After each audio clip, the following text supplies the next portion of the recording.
बिन दोघा तलीही तुटेना या मालिकेचा आजचा रिव्ह्यू आपण ऐकत आहोत.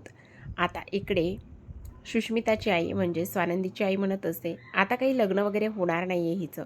लग्नाचं वय निघून गेलं. प्रत्येक मुलाला नकार देत आहे. अहो तुम्हाला एक गोष्ट सांगू का? सगळ्यात सोपी म्हणजेच सुष्मिताला कुठेतरी तुम्ही ऑडिशन्सला घेऊन जात जा आणि तिच्या भविष्याचं बघा. ती नटी होईल, नटी एक दिवस असं म्हणत असते. कारण आज स्वानंदीला एक मुलगा पाहायला येणार असतो आणि म्हणूनच तिचा भाऊ नंदू तिला घेऊन चाललेला असतो. तेव्हाच ती म्हणत असते, हे बघ रोहन प्लीज, मला हे नाही आवडत आहे, पण काय करणार. आता इकडे सेम दुसऱ्या बाजूला सुद्धा समरला आजी आणि त्याचबरोबर अधीरा इथे तयार करत असतात आणि अधीराने ज्या मुलीला तो भेटायला चाललाय तिच्यासाठी एक गिफ्ट आणलेलं असतं. ती म्हणत असते, दादा तू हे आज त्या मुलीला गिफ्ट देणार आहेस. त्यावर तो म्हणतो, आपण पहिल्याच वेळेला एखाद्या मुलीला पाहायला चाललो तर असं गिफ्ट वगैरे कोण देतं. त्यावरती म्हणते, मुलींना हल्ली असं गिफ्ट खूप आवडत असतं बघ. आता लगेचच आजी इथे समरला दृष्ट लागू नये म्हणून काळा टीका लावत असतात. त्यावर तो म्हणत असतो, अगं मी लहान आहे का. पण आजी म्हणत असतात, जा बाबा, माझं ह्या म्हाताऱ्या आजीचं तर कोणीच ऐकत नाही. म्हणून समर लगेचच आजीकडून काळा टीका लावून घेत असतो. इकडे अधीरा म्हणत असते, हे बघ, मीच आहे तुला सगळं काही करणारी. त्यावर तो म्हणत असतो, अर्पितासारखंच तुला सुद्धा पाठवणी केली पाहिजे. त्यावर ती म्हणत असते, तू माझी पाठवणी नाही करणार, मी माझी जाणार. त्यावरच आता समर म्हणत असतो, ए वेडी आहेस की काय, तुझ्यासाठी मुलगा तर मीच बघणार आहे, कळलं तुला. तर इकडे आता स्वानंदी आणि त्याचसोबत रोहन एका हॉटेलमध्ये येऊन बसलेले असतात. स्वानंदी त्याला म्हणत असते, तू माझ्यासाठी थांबायची काही गरज नाही आहे. जेव्हा तो मुलगा येईल तेव्हा मी त्याला ओळखेल, तू जा. असं म्हटल्यानंतर आता रोहन त्याच्या कामासाठी निघून जातो. इकडे समर राजवाडेसुद्धा त्याच हॉटेलमध्ये आलेला असतो.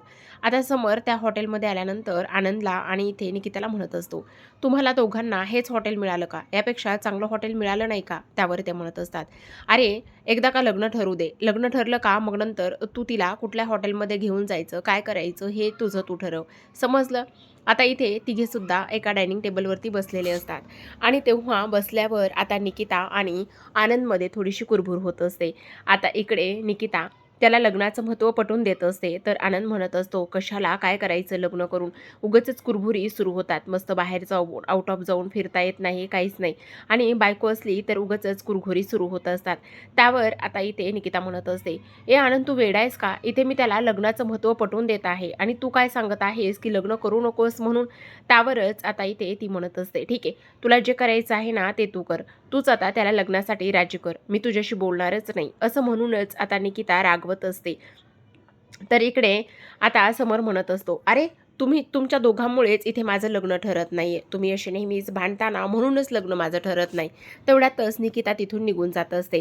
आता इकडे मात्र आनंद म्हणत असतो, बघितलं गेली ती आता रागावून, आता कसं म्हणू मी तिला, मनवणं खूप जास्त कठीण आहे आता तर, मला तर काहीच कळत नाही. त्यावर आता इथे समर म्हणत असतो, आनंद हे बघ, इथे बसून काहीच होणार नाही, तू पटकन जा आणि तिला मनव. असं म्हणून आता आनंद वॉशरूमकडे जातो आणि तिला मनवत असतो. तो म्हणत असतो, प्लीज निकी डार्लिंग तू असं करू नकोस ना, चल ना, हे बघ.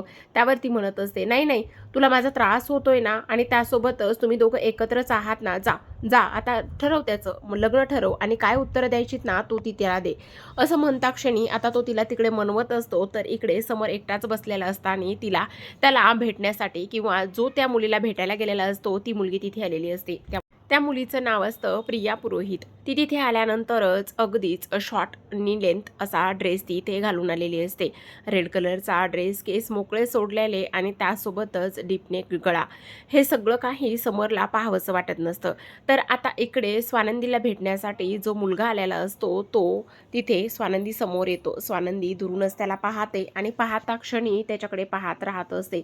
खरं तर स्वानंदीचं वय 35 आणि ह्या मुलाचं वय जवळपास 25-26 असंच असेल. तो तिथे येऊन बसतो.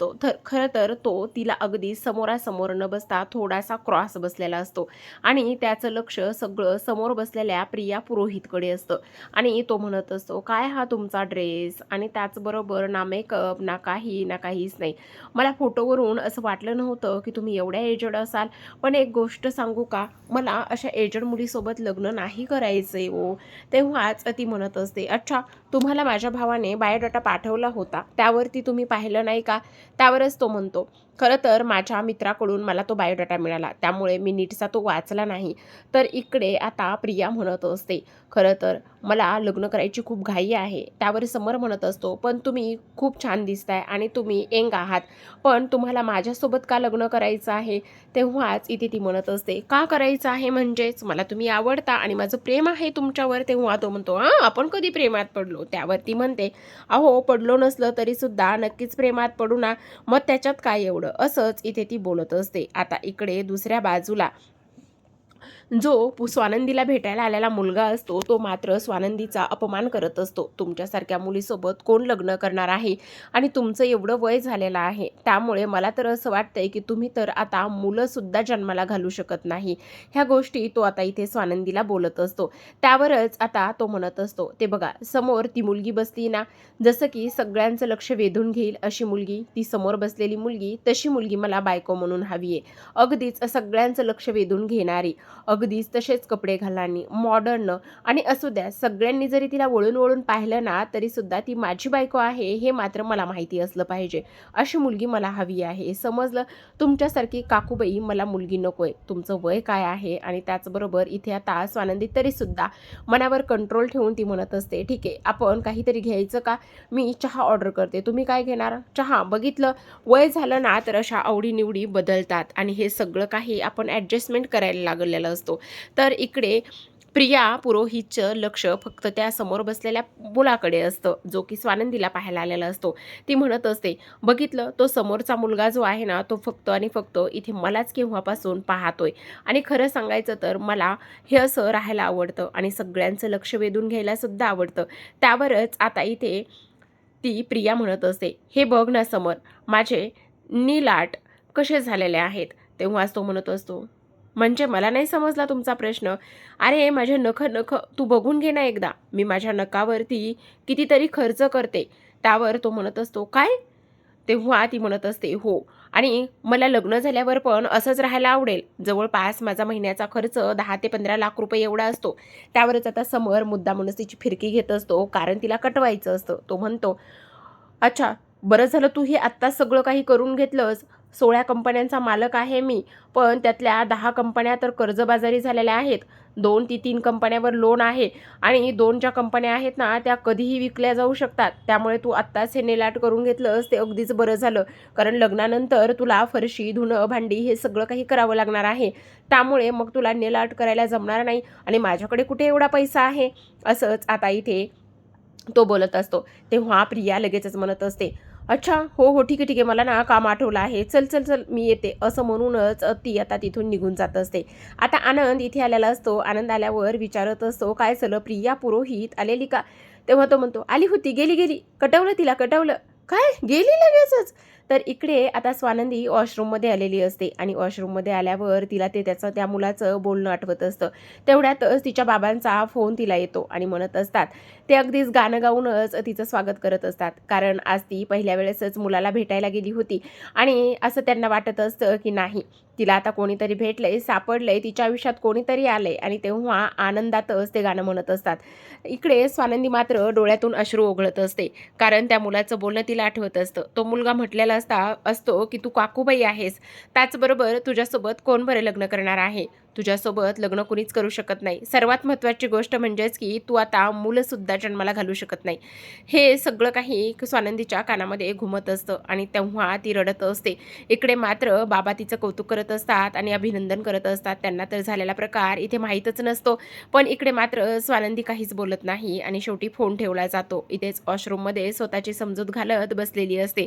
तर आता इकडे दुसऱ्या बाजूला आनंद इथे समरला म्हटलेला असतो, "जा आता, समजव त्या निकिताला, तुझंच ती ऐकेल, त्याशिवाय ती काही माझं ऐकणार नाही." असं म्हटल्यावर आता समर लगेचच वॉशरूमच्या दाराकडे आलेला असतो आणि तो आवाज देत असतो, "हे डार्लिंग, काय करतेस तू आतमध्ये?" आता डार्लिंग म्हटल्यानंतर स्वानंदी आतमध्ये असते आणि स्वानंदी बाहेर वळून पाहते. तिच्यासाठी पहिल्या वेळेसच कोणीतरी एवढ्या प्रेमाने डार्लिंग म्हटलं होतं आणि तेव्हा तो म्हणत असतो, "हे सॉरी ना, चल ना, किती वेळ थांबणार आहेस इथे तू?" आणि "आय लव्ह यू" असं म्हटल्यानंतर स्वानंदी मागे वळूनच पाहते. हा आवाज कोणाचा आहे आणि मला कोण डार्लिंग म्हणतंय? कोण माझ्यावर एवढं प्रेम करतंय? आता इकडे तो म्हणत असतो, चल ग बेबी, किती वेळ? ए डार्लिंग, ये ग बाहेर. आता खरं तर इथे समर, आनंद आणि इथे निकिताची खूपच घट्ट मैत्रिणी असते आणि खूप घट्ट मैत्री असल्याकारणाने तो तिला डार्लिंग आणि लव्ह यू म्हणत असतो. पण इकडे मात्र स्वानंदीच्या हृदयाची धडधड वाढलेली असते.